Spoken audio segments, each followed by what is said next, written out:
विषय ये है कि आखिर शनि महाराज जब 29 तारीख को रात को अपनी वक्र चाल में प्रवेश करेंगे तो अगले 4.25 महीने तक, जी हाँ 15 नवंबर 2024 तक न्यायमूर्ति, कर्मफलदाता, न्याय संगत कार्य कराने वाले ग्रह, हमें हमारे कर्मों को याद दिलाने वाले ग्रह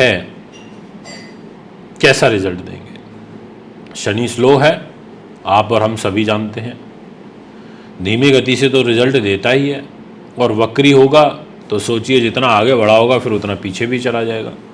सोच के देखिए, जितना पिछले 4 महीनों में शनि आगे बढ़ा डिग्रियों के अनुसार, उतना पीछे भी तो जाएगा 4.25 महीने में। तो आखिर ये हमारे जीवन को क्या रिजल्ट दे सकता है।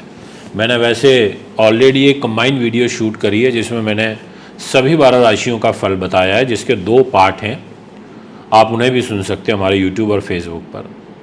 और आज मैं एक स्पेशल समर्पित वीडियो बना रहा हूँ मिथुन राशि वालों के लिए। जब हम कोई भी बुरा पाप कर्म करते हैं तो हमारी आत्मा हमेशा अंदर से हमें कहती है कि रुक जा, मत कर, ये गलत काम है। पर होता क्या है, हम स्वार्थ के वशीभूत होकर के फिर भी उस कार्य को कर देते हैं। अब ऐसे किए हुए कार्य एक समय पर हमारे सामने आ जाते हैं, और वो कैसे आते हैं, वो आते हैं ग्रहों के अनुरूप। वो लेकर के आते हैं शनि। शनि आपको वो चश्मा पहना देते हैं कि जब आप चीज़ों को मेमोराइज करते हो कि आज मेरे साथ ऐसा हो रहा है, तो एक टाइम पर मैंने भी उसके साथ ऐसा किया था, मैंने भी किसी की बद्दुआएं ली थी, मैंने भी इसी तरीके का कोई पाप कर्म किया था, इसलिए आज मेरे साथ इस प्रकार का पाप कर्म हो रहा है। यानी कि सब यही है, सब कुछ आपको यहीं मिलना है। आपकी इंटेंशन अच्छी होनी चाहिए, प्योर होनी चाहिए। अब अगर प्योर इंटेंशन है, आपने किसी का गलत बुरा नहीं किया, फिर आपको डरने की ज़रूरत नहीं है। फिर आप बिल्कुल बेझिझक होकर के कार्य करिए, एकदम मस्त रहिए, कोई चिंता मत करिए। और आपको लगता है कि आपने कुछ गलत किया है तो आपको डरने की आवश्यकता है, क्योंकि शनि ग्रह मेष राशि पर नीच दृष्टि डाल रहे हैं। पिछले साल 2023 से ही इन्होंने नीच दृष्टि 17 जनवरी से मेष राशि के ऊपर डालना शुरू कर दी थी। मेष वाले कष्ट में चल रहे हैं, इस चीज़ को मैं अच्छे से समझ सकता हूँ।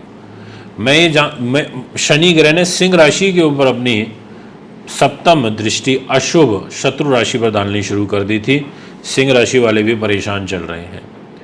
और साथ में वृश्चिक राशि के ऊपर, जो कि मंगल, यानी मंगल की दोनों राशियां शनि से पीड़ित हैं।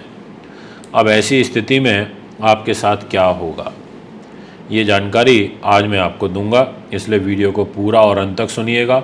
आपको बहुत कुछ सीखने को और समझने को मिलने वाला है। एस्ट्रोलॉजी एक प्रॉपर साइंस है। दोस्तों, शुरुआत करते हैं सर्वप्रथम कि शनि ग्रह, बहुत ध्यान से सुनना, मैं आज अपनी ही वीडियो को 3 अलग अलग फल के रूप में आपको समझाऊंगा। यानी कि पूरे 4.25 महीने एक जैसा नहीं होगा, मैं इसको डिवाइड करूंगा, और वो कैसे डिवीज़न होगा वो आपको समझ में आ जाएगा। तो पहले सादर प्रणाम करता हूँ, हमारे यूट्यूब चैनल से, फेसबुक, इंस्टाग्राम से जुड़े रहने के लिए धन्यवाद देता हूँ। पहला पॉइंट, ये जो आपको कुंडली सामने दिखाई दे रही है, इसमें 3 नंबर लिखा है, वो है मिथुन राशि। दूसरा पॉइंट, जहाँ 11 नंबर दिखाई दे रहा है, वो है कुंभ राशि, वहाँ शनि बैठे हुए दिखाई दे रहे होंगे, यानी कि शनि ग्रह वक्री। अब यहाँ पर इस घर में शनि वक्री होंगे, पर ये घर है शनि का खुद का, क्योंकि कुंभ राशि के वो स्वामी होते हैं। अब जिस समय पर ये वक्री होंगे और 15 नवंबर 2024 तक रहेंगे, उस समय पर शनि मृत अवस्था में होगा, यानी कि लगभग शनि की डिग्री होगी 25 डिग्री से थोड़ा सा फालतू, 25.25 से थोड़ा सा कम। अब ऐसी स्थिति में शनि ग्रह आपको जुलाई में 30 तारीख के बाद से बड़ा अच्छा फल देना शुरू करेंगे, बट देंगे आपको स्पेशली इस भाग्य के घर का। इस भाग्य के घर को बलवान करेंगे, भाग्य से कार्य भी बनाएंगे, भाग्य का साथ भी आपको मिलेगा, बट इसके ज़्यादा यहाँ पर ड्रॉबैक है। अब वो ड्रॉबैक क्या है? एक ड्रॉबैक सबसे बड़ा ये है कि शनि ग्रह की नीच दृष्टि आपके लाभ स्थान पर है। अब शनि मृत अवस्था से जब बैक चलने शुरू होंगे तो वृद्ध अवस्था में आएंगे। आप सोच के चलिए, आप 60 से लेके और 70 के बीच में हो तो आपका जोश अलग होगा बॉडी का, और 60 से 65 के बीच में तो फिर भी थोड़ा सा ज़्यादा हो सकता है, काम कर पाओगे। और 70 प्लस हो जाएंगे, 75 प्लस हो जाएंगे तो फिर तो बिल्कुल ऐसा हो जाता है इंसान को कि बस अब तो बोनस में लाइफ चल रही है ना। कई बार ऐसा होता है कि भगवान बस सही सलामत ले जाओ, यानी कि वो मृत अवस्था हो गई। तो जब मृत अवस्था से उल्टे चलते हुए वृद्ध अवस्था में आएंगे तो शनि ग्रह आपके भाग्य के लिए तो ठीक है, बट आपकी आयु के लिए भी ठीक रहेंगे, यानी कि आयु को भी संभाल लेंगे, डेस्टिनी को भी संभाल लेंगे। बट ये क्या होगा यहाँ देखेंगे। जब वृद्ध अवस्था में रहते हुए इधर नीच दृष्टि इनकी प्रबल हो जाएगी तो ऐसी स्थिति में ये आपके लिए कष्टकारी हो जाएंगे। ये आपके बड़े भाई बहनों के साथ रिलेशनशिप को लेकर कष्टकारी हो जाएंगे, ये आपके मित्रगण सगे संबंधियों के दृष्टिकोण से कष्टकारी हो जाएंगे, ये आपकी व्यापारिक यात्राएं या विदेश यात्राओं के दृष्टिकोण से कष्टकारी हो जाएंगे। ऐसा ग्रह योग दिखाई देता है। और ये आपका 30 जुलाई से लेकर के आप मोटा मोटा समझ लीजिए कि लगभग 15 नवंबर तक रहेगा, और इसमें भी ज़्यादा प्रभाव रहेगा 20 जुलाई से लेकर के और 15 नवंबर तक के बीच में। तो इस टाइम पर आपको विशेष ध्यान रखना है, ये मैं आपसे कहना चाहता हूँ।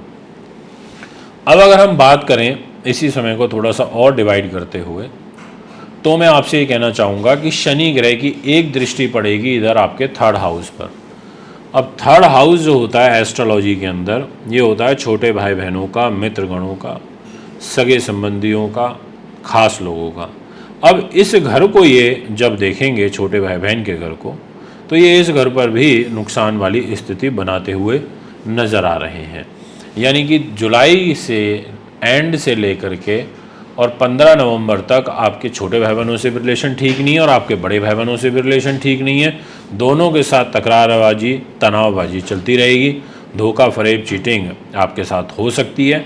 आपको बहुत बखूबी ध्यान रखते हुए चलना होगा, हैंडल विद केयर वाली सिचुएशन बना के चलना होगा, ये मैं आपसे कह देना चाहता हूँ।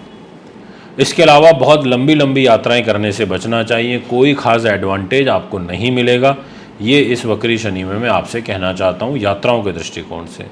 और साथ में आपको जुलाई एंड से लेकर के और 15 नवंबर तक आपको यहाँ भी ध्यान रखना है कि रोग, चोट, शत्रु, बाधा, पुलिस केस, मुकदमा, तनाव, कलह, कलेश, अपयश, कर्जा, ऐसी सब चीज़ें भी आपकी उलझनों का कारण हो सकती है। इन चीज़ों में आप उलझते हुए नज़र आ रहे हैं, तो इस बात का भी आपको थोड़ा ध्यान रखना पड़ेगा।